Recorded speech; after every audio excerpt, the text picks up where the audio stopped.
Hey guys, this is Sarkan here, and welcome to another episode of Tech Thursday. Today, we actually have one of my decks. This is one that I've been running for a while.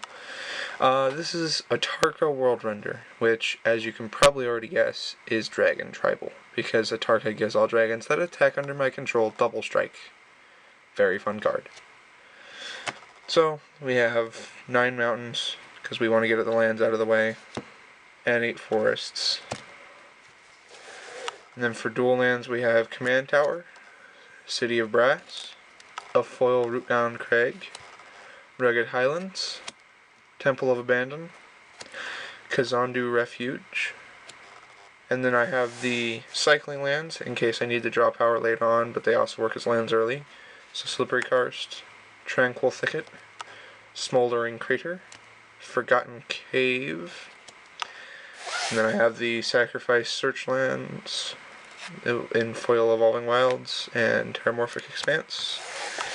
We have the ever-present Radiant Fountain that I always put in all my decks. Homeward Path because I don't want to fight against Karthus. Arcane Lighthouse, which is great against Narset. Ghost Quarter for blowing up lands. Cathedral of War if I'm using Atarka to attack. Temple of the False God for the mana ramp. And Reliquary Tower is just in here to it be in here. And then on to the non-land cards. So the first thing that we have here is probably one of the better cards in the deck, which is my combo piece with Atarka herself. Because as long as I have Xenagos in play, and I swing in with Atarka, and I play Atarka afterwards, beginning of combat, Xenagos turns her into a 12/10. Then when with haste, she swings, she gives herself double strike. So unless my opponent's blocking with a flying creature that has toughness 4 or greater, they instantly lose.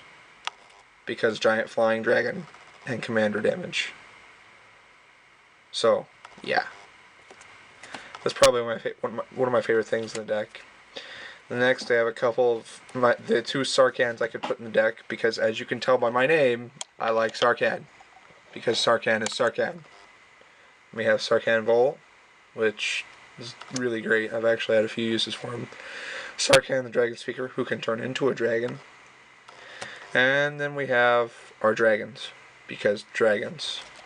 We have Furyborn Hellkite, the possible 12/12 for 7 mana. Horde Smelter, who blows up artifacts.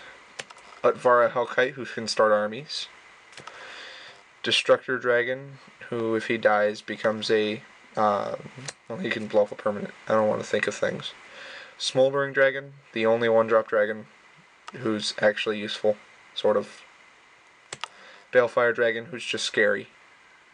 Foe Razor Regent, who likes to fight things. Kilnmouth Dragon, who can become absurdly massive.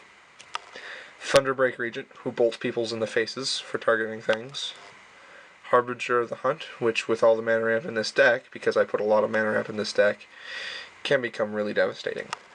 Jugan, because Jugan. Warmonger Hellkite, I've actually had really fun times when I've forced my opponent to attack. Tyrant's Familiar, because 7 damage on top of 7 damage. Bogarden Hellkite, because 5 damage spread as I choose. Ryusei, because 5 damage to everything. Stormbreath Dragon, because Stormbreath Dragon.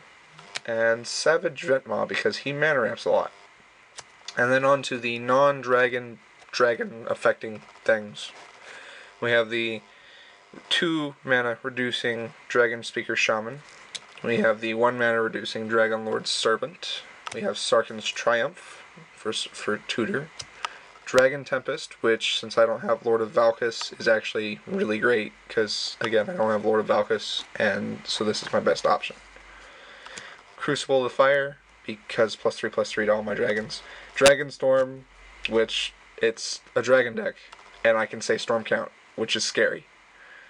And then on to all of our mana ramp, which is, we have Cultivate and Kodama's Reach, were the same. Nisa's Pilgrimage, which is the new one. I know it only searches for force, but it's still pretty useful. Rampant Growth, Explosive Veggies, Animist's Awakening, Boundless Realms, and then for Artifact mana ramp we have Commander Sphere, Mind Stone, Worn Power Stone, Sword of the Animist, Atarka's Monument, which can also turn into a dragon, and the ever-present Soul Ring. And then as for creatures, we have Biorhythm on a Stake, or Shaman of the Forgotten Ways as most people call him, Llanowar Elves, Elvish Mystic, and then the final piece of mana ramp we have, which I counted as mana ramp because he basically is, Xenagos the Riveler. And then for other cards in this deck that are just in this deck, we have Reforge the Soul because sometimes we need the draw power, Beast Within, Urbrask, Spellbreaker Behemoth, Scoop Mob, the best one-drop ever, Acidic Slime, Brazen Gladeheart, Wild Pear, Surak the Hunt Caller, Signal the Clans, Domri Raid, Blasphemous Act, Ingot Chewer, Crossing Grip, Decimate, and the ever-present Swiftfoot Boots. So yeah, that, everybody, is my Atarka World Render deck, which this is probably one of my favorite and fastest commander decks that I've ever built. I hope you guys enjoyed this video. Comment, rate, subscribe, those things. I don't know what all of them are. I hope I listed them all. I don't care. I hope you watched this video. If you didn't, oh well. Bye.